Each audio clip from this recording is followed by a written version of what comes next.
But oh man, I want to be free, man. You see this right here? Do you see this background? You know how this background got on here right here? Them damn kids at home. Let my daughters get on the computer for a while. Put them on the thing. Let them enjoy it. Give them something different to do. They bouncing off the wall during this coronavirus. Let me get my glasses too. And put my glasses to the side, man. And look what these girls and put on my thing. I log in and this is my background, man. This is pitiful, man. But coronavirus, man, spreading. It's on the uprise right now. And at least me and my guys here, we good enough to go. And we on here another weekend. I'm sure some people out there joining us. And they probably bouncing off the walls like we bouncing off the walls right now. And, here's a little something to do. So definitely up for this morning. We're going to be going over the NL Central. Not sure if Parlay Papi is going to be able to join us because the internet is tripping all over too, Parlay Papi. Even for you guys to know, as a disclaimer, when you log on to the programs to do this kind of stuff, they tell you right at the beginning that due to the increase of people being online because of the coronavirus, the signals, they drop and all kinds of stuff. I'm getting a little fuzzy over there and all that good stuff, but we're gonna keep it rolling the best we can, man. But we may shorten out a little bit today because technical issues or whatever happens, but we going out there. So shout out to all my people on Facebook, all my people on Twitter, also all my people on Yahoo pulling up, man, and shout out to all our people on For the Fans on Twitch. And we out there doing our thing. So if you're on Twitch, check us out on the For the Fans Twitch. You'll see us on there when we come on live like we are right now. But we're going to keep the show going. Should have been opening day this week. You know what I'm saying? No opening day.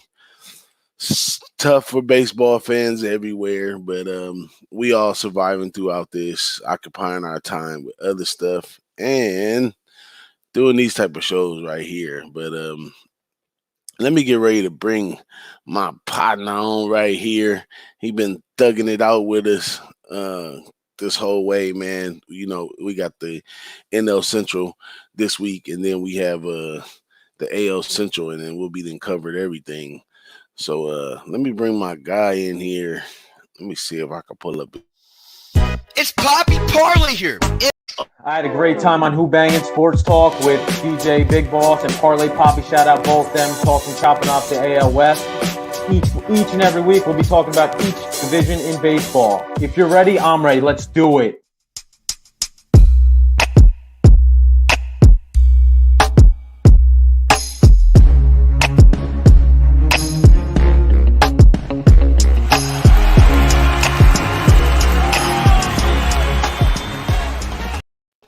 What's up, DJ?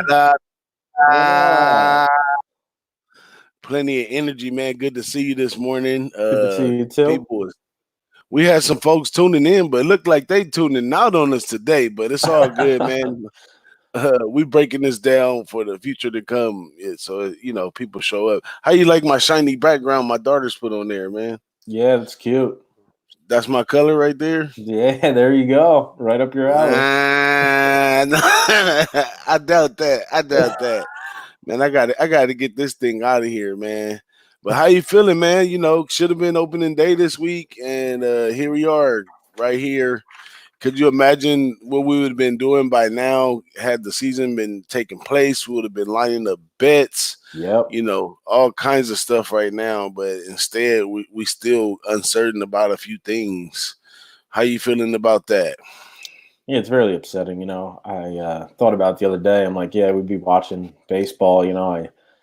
I'd probably be much happier. But that's what my girl said to me. She's like, honestly, I want sports to come back because I think it's affected your head. And I'm like, yeah, it probably is. I mean, we all been tuned in since at very young ages, man. And, yep.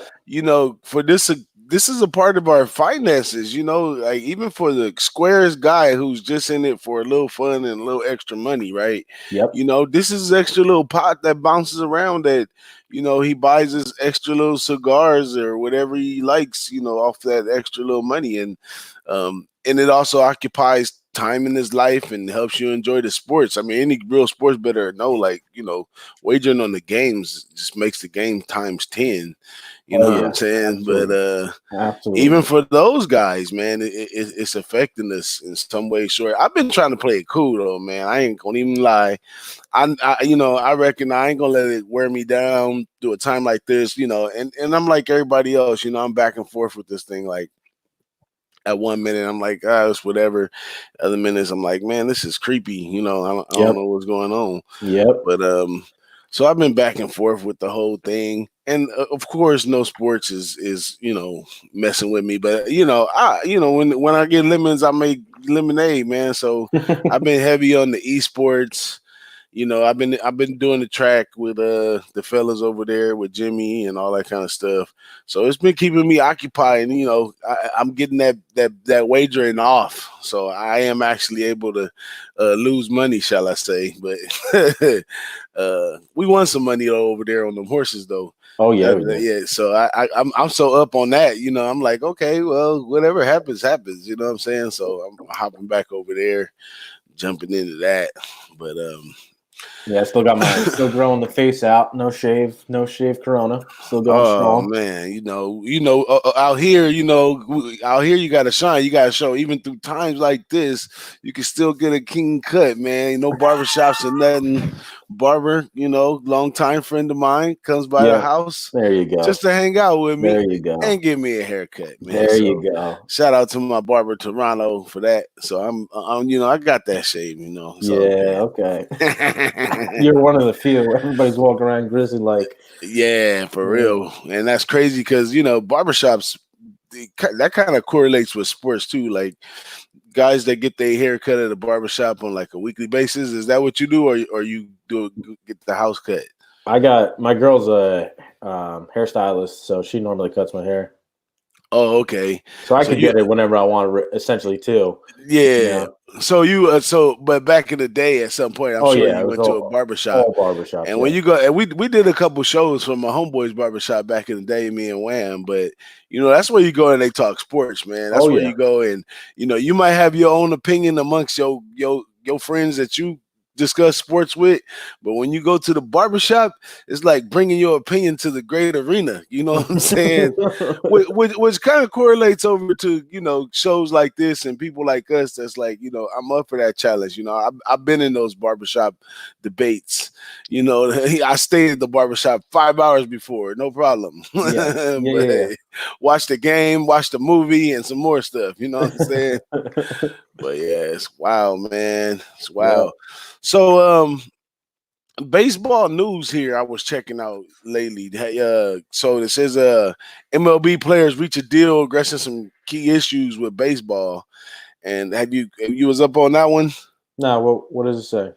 So they sat down, I guess since they didn't, they're not playing right now. So they sat down and discussed some of the issues moving forward, what they're going to do with the schedule, how they're going to handle players' pay, what happens in worst case scenarios, stuff like that. Basically, as far as the season, they both kind of agreed that they're going to do whatever it takes to play a full season, even if that means moving the postseason over to November. Yeah, I did see that. So that sounds like a good thing. And possible double headers, a lot of double headers. In a worst case scenario, where did it say? In a worst case scenario, the younger players, here you go. In the absolute worst case scenario of canceled season, players will receive the same service time they did in 2019, which will allow players who are on 1 year or less from free agencies, a group that includes Mookie Betts, Trevor Bauer, and JT Realmuto, to become free agents next fall, no matter what. So, I mean, those young guys hanging on those things that this year is going to count as a year for them to be free. They'll be free right away. but that's in the worst case scenario. So Yeah.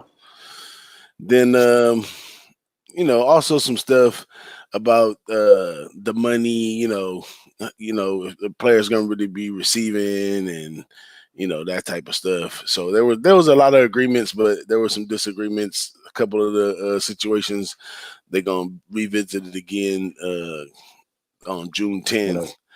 So because they don't know exactly how long they're talking about far out and all that kind of stuff. So Yeah. just some MLB news going on over here at MLB.com.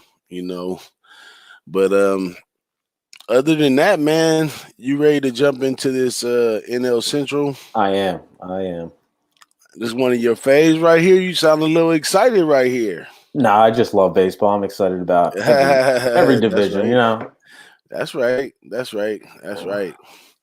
But let's start from the bottom, man. Let's jump into Pittsburgh. The Pirates, The yeah. Pirates. Pirates. Okay, so They were 69 wins last year, 93 losses, and basically the only significant move they made was trading Starlin Marte to the Arizona Diamondbacks. So they, I know they have they got a new manager, Derek Shelton. Their pitching rotation basically bringing back the same rotation as last year. They got Chris Archer, number one, who is not very good. Joe Musgrove, who is all right. Then Stephen Brault, Trevor Williams, and Mitch Keller. They lost Felipe Vasquez because obviously he had a little incident last year and he's in jail. Then their bullpen, they got Keon Kella and Kyle Crick. But they're bringing back the same lineup as last year that won 69 games minus Starlin Marte. I'm pretty sure he didn't play the whole season last year, but I know Adam Frazier or Brian Reynolds and Adam Frazier both had very good years last year. So that should help them a little bit, but this division is really tough division to be the bottom of the barrel, and I don't see my projections has them winning 66 games, so 3 less games than last year, 66 and 96. Yeah, and I see it over here at covers that they were 9 wins. They were predicted to win 77.5 last year. They were under that by 9 wins, and this is one of the biggest teams. A lot of people who do futures on baseball are considering this under right here, being to the fact that, like you said, they haven't made any changes, basically, significant changes from a team that under succeeded last year, going into this year, and with this division right here being very competitive, these guys should definitely be bottom of the barrel. Yeah. I don't think they compete at all. Last year, the second half of baseball, I think they were the worst team in the second half of baseball last year. And I could tell you one thing about the bottom of the barrel. So me being, this is my 4th year, basically full time, all the way into capping baseball, learning more each year. I haven't really truly been able to identify the bottom tiers. I don't, baseball is such a tricky sport to me. These bottom tier teams could beat a good team on any day, so when does it count, or does it matter, or you know what I'm saying? So Yeah. I'm having a problem identifying the lower tier teams. So I'm definitely going to be jumping all over this Pittsburgh Pirates, not only just because the numbers lie, that they should lose more often. So the numbers lie on fading them, you know what I'm saying? Just from the projections that's going on so far. So I'm going to follow that number very smallly for the year. I'm going to follow it and follow it and follow it and follow it and try to understand the ups and downs of a low-end team like these Pittsburgh Pirates, man. Yeah, that's a good strategy, really, actually. Every month I'm going to write that down. Like every month, check in on the Pirates, see where the record is, and see how their second half, or I know obviously they're probably not going to play the same amount of games as they play 162. It's probably be shortened season, but that's interesting to look at it like that. Yeah, because from a clubhouse perspective, baseball is such an old sport. I think some of these clubhouses, they're sitting on the legacy, sitting on the money, sitting on all type of stuff, and I think they get lackadaisical and get comfortable in there at times. And I want to be able to identify as when they show you signs like this, them not making a lot of moves, they knowing that they already under succeeded, they not doing nothing. Is that a sign to say that this clubhouse is just cool where they at right now and just kind of filling space? Or where at what point do these teams bounce back? Or what's the method in coming in and changing things up to succeed? Yeah, this is going to be a slow rebuild process for this team, and I think they're like at the beginning process of this. Obviously, they just signed a new manager, so that should help start it. But they do have some young guys. But yeah, that's they cleaned house. Basically cleaned house as in their coaching staff from last year. So that's a start, And now sooner, like next year, you should see more changes, to now personnel players this next year. Exactly. But, we'll see what happens. So, yeah, might sneak a little something in on that future just to keep me focused. But jumping up next, it's a team that I felt last year they competed pretty tough, but just couldn't really close games all the way out, and that's the Milwaukee Brewers right here. Yeah. Now they're predicted last season. They was over 86 and a half by 3 wins. This year they drop it down to 82 and a half, and this team is coming back for the 2020. And it's very competitive across the board right here. Now this is the value. I think in this division right here, a future win for the division is definitely a good option right here, because at the smallest they have the Cardinals at plus 225, and you can get teams like the Brewers, you can get teams like the Reds at plus 300. You know what I'm saying? So this is a good chance right here to find you a division winner. And the Brewers right here, they could be that team. What do you think? I don't think so. So this team, they had 89 wins last year. They probably over one more wins than they should have last year, but they made the playoffs, whatnot. My projections have them for this year, 79 wins, 83 losses. Basically, they have like a decent lineup. They added some pieces, but the rotation will start here. Brandon Woodruff, second full season, he's their ace. Number 2 is Adrian Hauser. Number 3 is Brett Anderson, the old vet. Number 4, Josh Lindblom, who they signed for 3 years, $9.1 million. He had a successful stint in the KBO, Korean Baseball Association, and last year he was 20-3, 2.50 ERA, and 30 starts. So if you play fantasy baseball, that's a guy to look at. Josh Lindblom. Number 5 is Eric Lauer. Their bullpen, obviously, they got Josh Hader. They added, they got Corey Knebel and Freddie Peralta. Now, I think I don't know if they can really compete in this division. They lost their catcher, Yasmani Grandal, and they lost Mike Moustakas. So the only significant upgrade they really added was Brett Anderson, and Brett Anderson's got to be pushing 40, in the staff, and I don't think he's a big addition, or they really needed to address the pitching staff, and they didn't do that. They added also Avisal Garcia, Justin Smoke, and Ryan Healy, who are more strikeout home run guys, which I don't think the offense was really the problem. It was a starting rotation, and they did nothing to really address the starting rotation. So I already bet. I got them at 83.5. As you said, that number is now down to 82.5, but I bet the under 83.5 wins for this year. But I might get that back because they're not going to play 162 games, but that's what I'm looking at. Okay, I like that breakdown right there. So what we're gonna do is we're gonna cross the Brewers off at plus 300.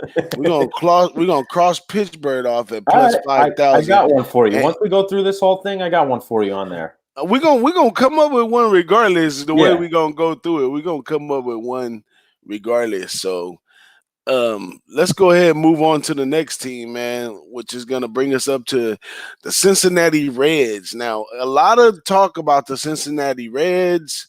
Um, a lot of cappers like this team. Some cappers are on the other side of this, and the Cincinnati Reds sitting right here in the definite probably number 3 spot still. This year.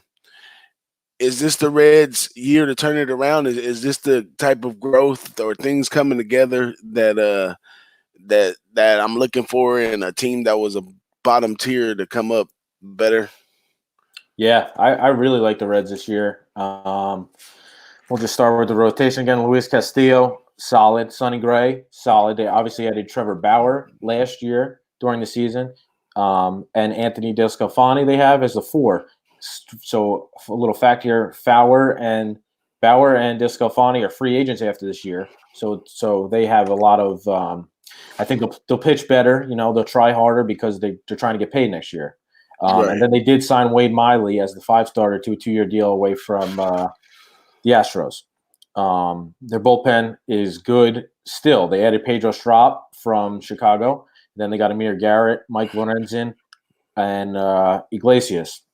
Now, where the real key additions are their bats here. They went they signed Mike Moustakas away from the Brewers in the division. They added Nick Castellanos, and they added Japanese outfielder Shogo Akami to a 3-year, $21 million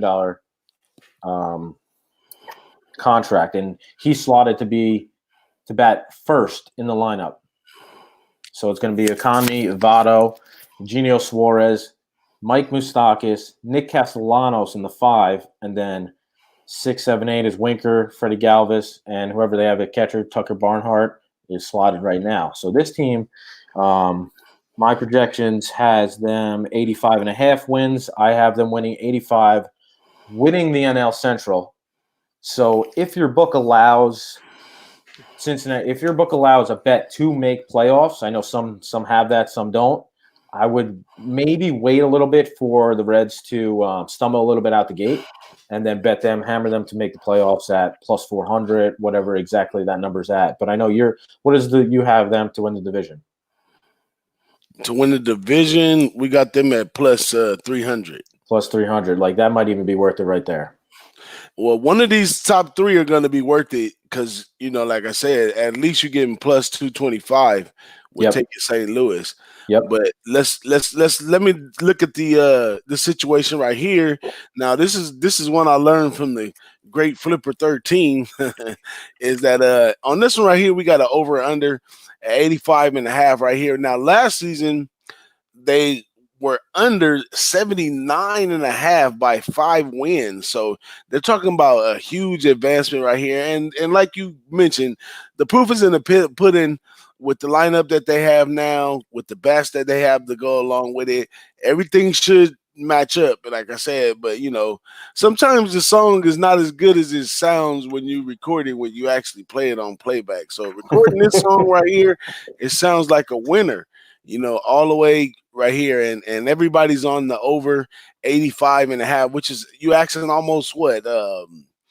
10 plus more wins. Yeah, you actually 11 more wins out of a team last year that underperformed on a lower margin.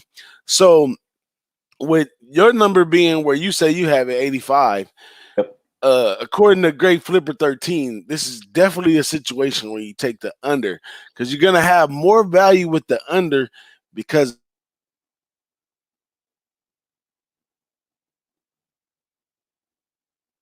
in your lap and when they take a sink down, and you should cover that one right there being under. I like that look. Yeah, if anything, I'm not going to bet the under over on the Reds, but that would be a nice look. Yeah, you want to try to get the under right there so you can ride that out because we can't predict the unpredictables, and the book is trying to predict it according to what they predicting, and they're not looking at injury like that. An injury on a team like that that's coming together at this point, injuries could be a major setback for them, So that's my look on that one right there. Cincinnati Reds jumping on up to one of the teams I kind of like, the Chicago Cubs. Kind of like this squad all my life a little bit, but I can't call myself a Cubs fan because I'm definitely a Dodger fan. But Chicago Cubs, they could turn it up this year. Already booked to be in the number 2 spot for the season next year. So these Chicago Cubs right here, how you feeling? I mean, the Cubs did little to improve. A team that came in third place in NL Central last year. You know, a lot of people might be saying they're saving money to re-sign their key members who are approaching free agency next year, but you know, I don't know. They're like in between buying and selling. They went 84-78 last year and missed the playoffs. I think something similar to that comes this year. I have them winning 83 games, second in the division behind the Reds. They didn't really attack their starting rotation. So they got, as their starting rotation, Kyle Hendricks, number 1, Yu Darvish, who's all over the place, number 2, Jose Quintana. Last year, he was the unluckiest starter. He had the largest negative difference between ERA and FIP, which FIBA measures a pitcher's ERA over time with the defense behind him. Number 4, they got John Lester and then Tyler Chatwood. So they have all veteran starting pitchers. Obviously, the lineup is still good with Chris Bryant, Rizzo, Baez, Schwarber, Contreras. So they're going to contend in this division. I just think they're one step lower than the Reds right now. Obviously, that's a bold move on my part because the Reds really haven't proven anything and they've never been able to take over this division lately. But that's the way I'm looking at it right now. So their projection my projection win total has 85.5. I have them win 83 games. And that's a little contrarian to the market. A lot of folks, a lot of cappers in the market, they're liking the over 86.5 on this one. Now, this one right here is going to be a true test for one of my football analysis to kind of work over in baseball now or see what the difference is. But I do notice in baseball, a pitcher can excel as he gets older. Like he can become better or mature at times. Now, that used to be the case in football as well, but now in football, it's kind of reverse. Quarterbacks kind of go down, not up. But baseball is a little different. Like Papi talked about on a few shows back about what pitch is a pitcher working on the off season and stuff like that. Now, Yu Darvish didn't really show up like he should have last year. So if he gets his thing together, then it really benefits their pitching, and they really do have a chance to go over 86.5. But there we go, and this falls right back in the flip of 13 category because we got a team, they're lowering the bar right here. So last season they were 88, predicted to be 88.5, and they went under by 5 wins. And this year they lowered the bar down to 86.5, and they still hanging on pins and threads on some of the moves that they make and stuff like that, including the change in the manager. So this team could be iffy any way it goes, and you calculate injuries into that.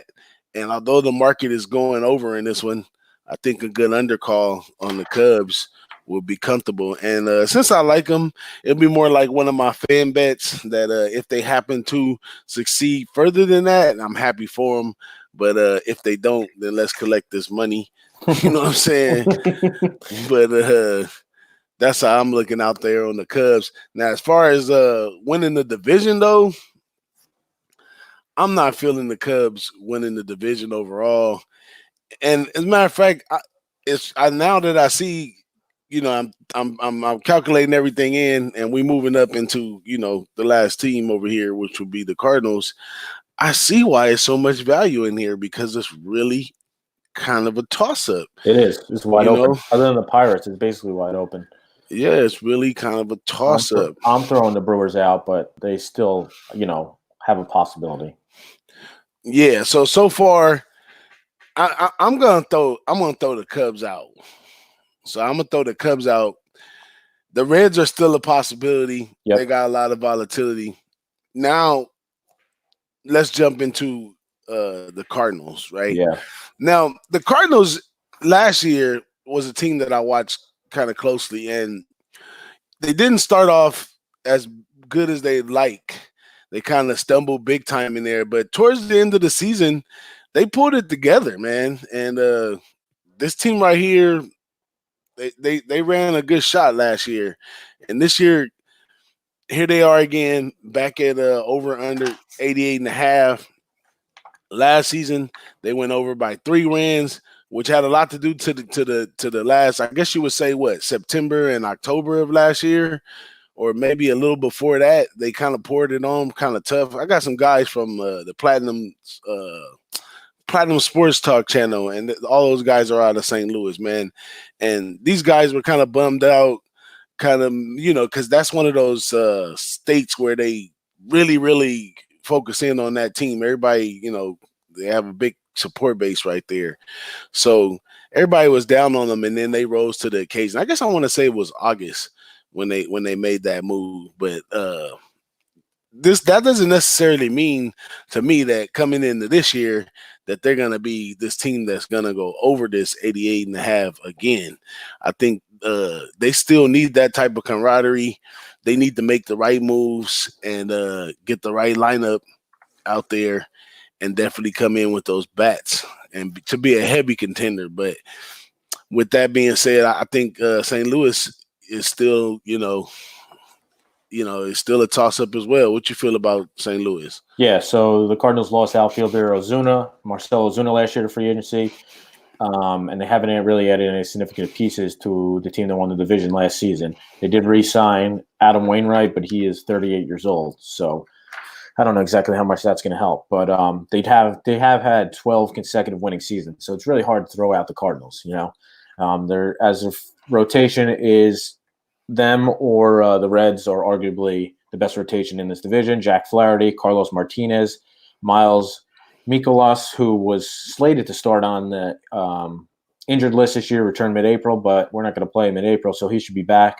Dakota Hudson, and then they signed Kwang Hyung Kim, who was a lefty, 2 years, $8 million from South Korea. He was 17-6, 2.51 ERA over 190 innings, and he earned the award for the best pitcher in the KBO last year. Their bullpen, they got Gianni Gallegos, Andrew Miller, who hopefully he turns it around, and Jordan Hicks. They did add a couple of veterans in Matt Wieters and Brad Miller. So they're basically bringing back the same team as last year without Marcell Ozuna. So that will be a slight downgrade. My projections have them winning 81 games, 81 and 81. I know you said your win total has been bet up because the last I looked, my win total was 86.5, but you're saying it's 88.5.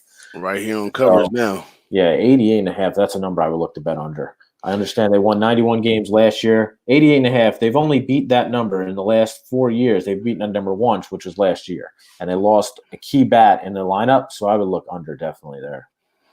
Yeah, and a lot of the sharp guys over here at covers, they with the under as well right here. Yeah. But they got to get those bats together in order to be able to compete. But the pitching is pretty good right there. But I like the camaraderie of the team last year. A couple teams I seen pull together pretty good last year was this team for one, and the other team was for a little while, but they fell off. It was the Giants when Bumgarner, when the guy hit the ball into the water and told I think it was Bumgarner, right? And he was like, go get it out of the water. And then after that, the players kind of gathered around them a little bit. They played a little harder for a while, but then they ended up falling off. And then St. Louis, they went on this nice run and got over them wins last year. But like you were talking about with Young Kim, the pitcher coming over there now, I don't want to seem no kind of crazy way, but, I always look at some of these pitchers from, Asian countries and stuff like that.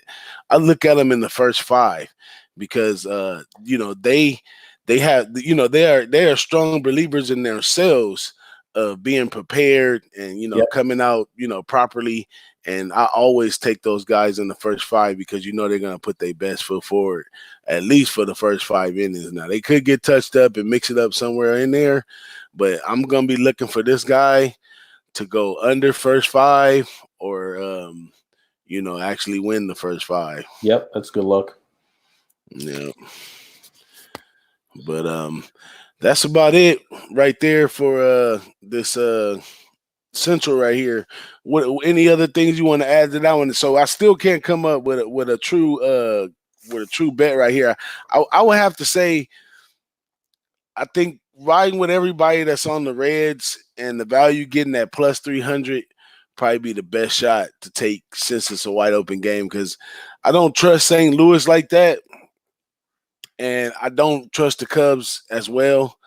And I don't know. The Brewers could shock us some crazy how, but hey, if that's going to happen, I love to see it happen. So I think the best value is definitely taking the Reds if you want to take a division winner out of this one. Absolutely. Yeah, absolutely. So I did lock in the Brewers under 83.5 wins. And, I mean, now I'm going to definitely look at the Cardinals. If the number's up to 88.5, I'm definitely going to look at the under there. Mm-hmm. And then another thing I was looking at was Cincinnati Reds to make playoffs. When I wrote it down, I had plus 170 to make playoffs. But I'm going to wait, see if I get that, see if they have that number live, and see if I get the number higher, maybe at plus 300, plus 400 to make playoffs. So that means they don't have to win a division. They can win a wild card, and you still get paid out. Yeah, I like the good correlation right here too, taking the Cincinnati Reds to win the division and taking them under. Therefore, if they happen to tank somewhere in there, I have some value on that side, which there's a lot of value sitting right there with the number that's right there. Yep. And also one of the most valuable teams out of the bunch to win the division. So I think I'll correlate them two together and lock those in. Very but nice. yeah, so opening day, we didn't make it out, to opening day. The smell of the field, the parking, couple brewskis, all the good stuff. But I wanted to bring up the food, man. There you go. Food, man. So people gonna be missing out on these little cubby nachos they got going on at the Cubbies. That's kind of trash, though. What you think about that one right there? Yeah, I'm not ordering that. If I go to the game, I'm not buying that. Yeah, that's kind of trash right there, man. I don't know what they doing out there, but let's move over to Kansas City Royals. This must be called the Royal Dog or something. That looks better. Looks like it has bacon, some kind of sauce, cheese on it. I don't know why the cheese not melted though, man. Yeah, right. That cheese should be melted on there by now, unless that hot dog is cold or something going on, man. I don't understand that one right there. But maybe they like that one. Now this one you might like. We're gonna have to talk about this one a little bit. Is this what they do at Yankee Stadium? No, Yankee Stadium. Yankee Stadium has so many different food options, and I've never bought that from the Yankee Stadium. Let's just say that. Not even the hot dog? I probably did get a hot dog alone, but they have no chicken strips and fries. No, they got crazy sandwiches. They got sushi. They got carving stations. They have so many different options there. So it's like going to a food court over there. Yeah, it's like last time I went there, I probably sat in like the 200 section. I walked all the way down. I walked 15-minute walk to go get some special sandwich they were making. Wow, man. Yeah. And the ballpark food is a lot of tradition, man, a lot of stuff. But I'm gonna have to go to the West Coast right here. And do you know what this is? Do you know what this is? Yeah. Corn? What is on? I don't know what's on it. I never had anything like that. But I'll tell you, just like you said, like usually Dodger game is Dodger dog, peanuts, nachos. Mostly nobody really goes there to eat like that. There's too many fine dining place to eat right next to it. You're gonna hang out at the eat spot before you go over there. And then you kind of get like, your peanuts, Yeah, but this is different. Yeah, you go there to eat. The Bronx, you go there, get there early to the stadium to eat. Yeah. Nah, you go because Dodger Stadium is kind of rough, man. You might see a fight, somebody might get pickpocket. You might see a whole bunch of stuff when you go to a Dodger game. So you go there already eating. You on your drink mode. You got to be ready to react. You know what I'm saying? So you go there for the drinks, and along with that comes the peanuts. And if you didn't eat before you came, then you probably get a Dodger dog or something. But this right here, this is kind of like a local. This is like a street food. Like the guy right now could come up. The the street with the little cart and say, Lotes, and that means that he got this kind of corn right here. So what it is, it's corn, and then they take the corn and they put butter on it. They put butter all over it, or is it mayo? Well, some of them do butter, some of them do mayo, and then they put Mexican cheese, which is like this little sprinkly little cheese. They put that all over it. Now that one right there has crushed up hot Cheetos sprinkled over it, right? And then they put the little mayonnaise sauce on there right there. And if you get one really good, that corn may be grilled, like the grilled corn, but you can also get it not on the cob. Like they'll make it in a little dish. It'll come in the cup. But I figure since we didn't go to the ballparks this weekend, we bring up some of the food. Yeah, so it's probably close to by you anyway. So I probably got you started. It is. You did. You got me hungry now. But gonna be missing those ballpark foods, man. Yeah. But man, let's go on and wrap it up, man. I know it's a little short. We did our connection lasted the whole time, so that's great right there. So shout out to the cable company. I guess we both pay. I guess we both pay that premium package for the internet. Yeah. But we're gonna go ahead and get out of here. So you be back next week for AL Central. Yes, sir. Yeah, man. I'm gonna have to get some more food pictures. We're gonna have to go over that real good on all those stadiums, see what they out there eating, man. Yeah, I don't know what happened to our chat today. I feel like my chat must be blocked or something because nobody's pulling up the chat. And I don't know what's going on right here, but like I said, we'll put it on the replay. Everybody get a chance to check it out, man. It was good hanging out with you today. What's going on over there in the NY, man? With the corona, y'all having the big outbreaks. You had to step up your quarantining a little bit. Yeah, I mean, I'm in Jersey, so I'm a little farther away, but there's still people like nobody. I guess like in LA, they fully shut down everything. There's still things going on. Like there's still people. My girl went to Wegmans, and there's still 300 people at Wegmans, and nobody's got a mask on, nobody's got gloves on, everybody's touching everything, and I'm like, this is never going to stop if people don't take it serious. If people keep just going out to go out, like you.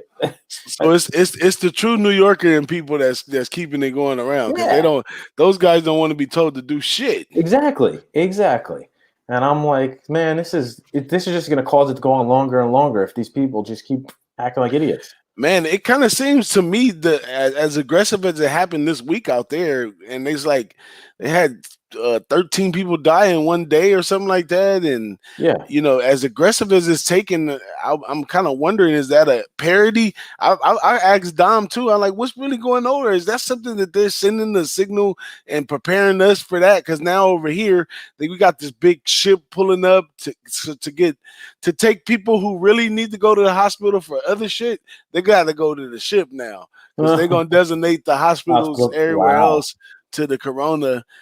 So they got all this preparing for this big outbreak, but I still not yet know a real person that I could call on the phone right now and say you had the coronavirus or you have it. It still hasn't touched home right there. Yeah. So I still have that part where I'm like, this is what's going on, So I wonder, is it that close out there? Because they're talking about how many deaths in New York? I know. I saw there was like 1,600 new cases yesterday alone. Anybody with it that really have it, like not no person saying that they got it, like a real person to say, hey man, somehow I got it. No, I don't know. No, it's crazy, man. That's crazy. And I mean, actually, that's my girlfriend talked to her cousin whose boyfriend is a nurse, and he got it. So, I mean, I don't personally know. I've hung out with him a couple times. Somebody's boyfriend, I don't know. I don't know his character. Carl Anthony Towns' mom, they're from Jersey. But I know even psychologically, if I start coughing too much or feel a minimum of shortness of breath, I'm like, oh, wait a minute.